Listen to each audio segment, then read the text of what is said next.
Yo, what's good, YouTube? It's your boy Up Next.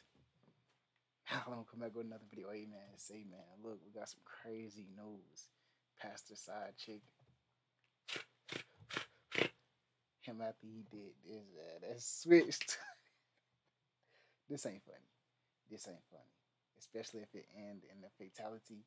But listen, man, I know I got that boy O'Shea Duke Jackson, so I know he gonna make it funny. And it's just hard, bro. So it's hard watching this man without laughing, man. Shout out to O'Shea Duke Jackson, man. I love his content. Y'all definitely should go support him, man. Make sure you like, make sure you comment, make sure you hit that subscribe button, turn on post notifications. Let's get it. Let's go. Welcome to your favorite news network, the Dusty News Network. You know where Negro News goes first, and I'm so excited to be your host today. Breaking news. Guys, I grew up in the black church just like most of y'all. Wednesday night, Bible study. Thursday night, choir practice. Sunday school. Sunday church served 11 o'clock. 6 o'clock Baptist Training Union, or 6 o'clock service. And if you Church of God in Christ, you go all day long. So pastors are typically very busy people. You know, my brother's a pastor. So they ain't really got time to be going to the club. Unless you're this guy. Pastor Ricky Floyd. Now stop the show. This guy is the pillar of the community in Memphis, Tennessee. He is trying to stop you brothers from gang violence. Gunshots! He's trying to stop single mothers from stealing weaves and all kind of stuff. This was a great guy in the community. Even the mayor thought so. But unfortunately, the other night, something bad happened. First at 5 on your news leader, many in Memphis are grieving and mourning tonight after a deadly shooting. Pastor Ricky Floyd, a community leader and the pastor of Pursuit. Hey man, RIP, man. I ain't mean to make the jokes. I just thought he got shot, even if he did get shot. That's terrible. You know what I mean? This definitely is a serious matter. A black man, you get what I'm saying? So my apologies to the family, to anybody who's seen this. My apology. I'm gonna go and say it right now, because I thought it was something else that it was. Pursuit of God Church was shot and killed outside. I didn't have all the information before I made all the switch jokes and things, all that. I didn't have all the details. That's my fault. Mama's Bar and Kitchen in South Memphis. The shooting happened overnight at the restaurant at Kentucky and Crump. Tonight, the woman accused of shooting Pastor Floyd. She dead wrong. She fucking wrong. She fucking wrong. She even got like a little smirk on her face like, I did that. Like, no, woman, you about to be in, yay, for murder, yay. That's fucked up. Floyd, Samantha Marion is charged with voluntary manslaughter. What in the hell is the pastor doing at the club at 2 a.m.? That's what everybody was wondering in the comments. Look at Triple Digits. He says, what was the pastor doing at a bar? Who in the hell want to be out at 2 a.m. in Memphis? This sister says, a bar? Sounds like pastor was somewhere he wasn't supposed to be. What you do in the dark will come to the light. Praying for the families of everyone involved. Gary Caggs 5989 says, since he threw her phone to the ground, is it possible she took photos or recorded a private conversation that would have been damaging to his image if shown to others? So according to the report, the pastor was aggressively approaching the woman and threw her phone. Joe says, pastors don't go to bars. Apparently, they don't want to hear no preaching. Got him! See what I'm saying? That was his sign. You see what I'm saying? You see what I'm saying? Great piece. So sad. Miss Rhonda says, pastor out at 1 a.m. at a bar and kitchen. Altercation with the woman that's not his wife and throwing her phone.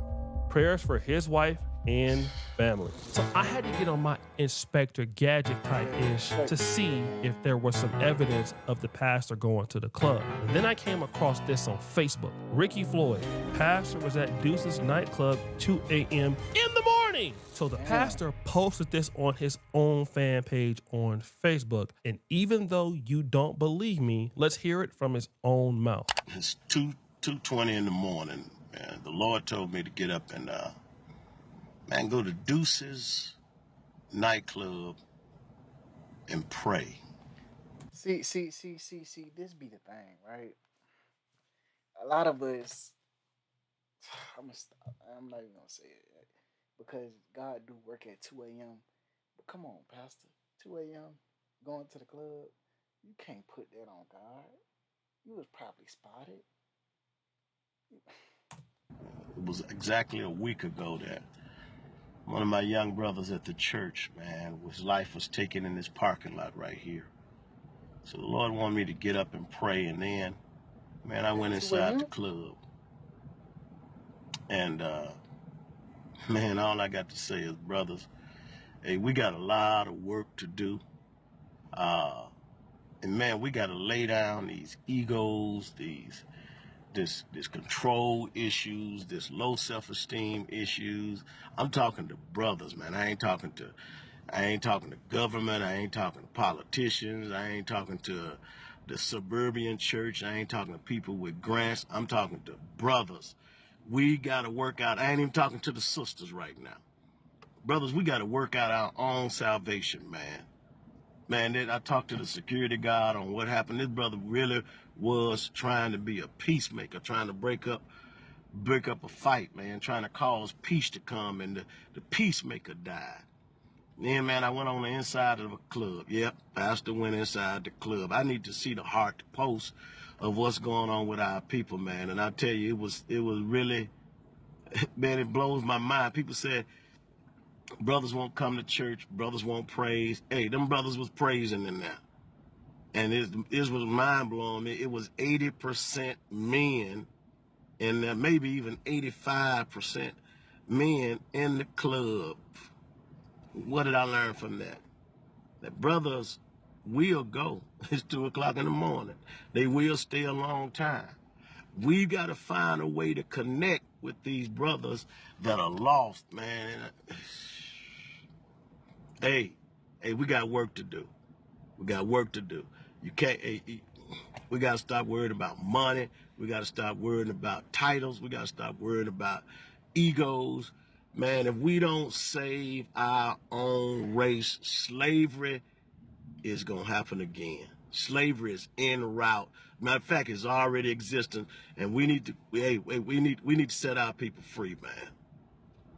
And we need to do it now. And we need to do it quickly. I'm going to pray that the Lord gives me a strategy, man. So now listen, he ain't talking no BS. Now, some of it probably could be BS, but when he said the slavery part, not really BS. That we can come up, and this ain't no monkey suit shine show, news media, get no grants. This ain't none of that. This is, we gotta save our race. Now, that's interesting. This pastor is known for going out at the club himself. I don't know if he's ministering. I don't know if he's preaching, but hey, he's, doing his thing. So he don't mind going to the club and then telling everybody on his Facebook page that he's trying to do something, trying to stop things in the community. But unfortunately, he's getting himself into an argument, taking a woman's phone at 2 in the morning. Then all of a sudden, a woman, gunshots, shoots his ass. This woman right here in the background. What do you guys think? I'm unsure. If you're from Memphis, let me know. Allegedly, the pastor was married. I can't really call it because, again, there is evidence that the pastor did things like this, trying to save souls or trying to save people in the community, and he was respected there. But if you're from the M, let me know what really went down on this, because the story is still developing. Next story! Some of you guys have kids, and I don't know more. Damn right. Kids with kids before clapping them up. Your kid up. Get out of the iron ability. His today that mother says she's not allowing her daughter because there's unless he also take her up for other kids who are not his. Hell no. See, I told y'all white people go through this shit too. Listen. Hey man. We at the 8-minute mark, y'all. Next video, y'all know how we rock.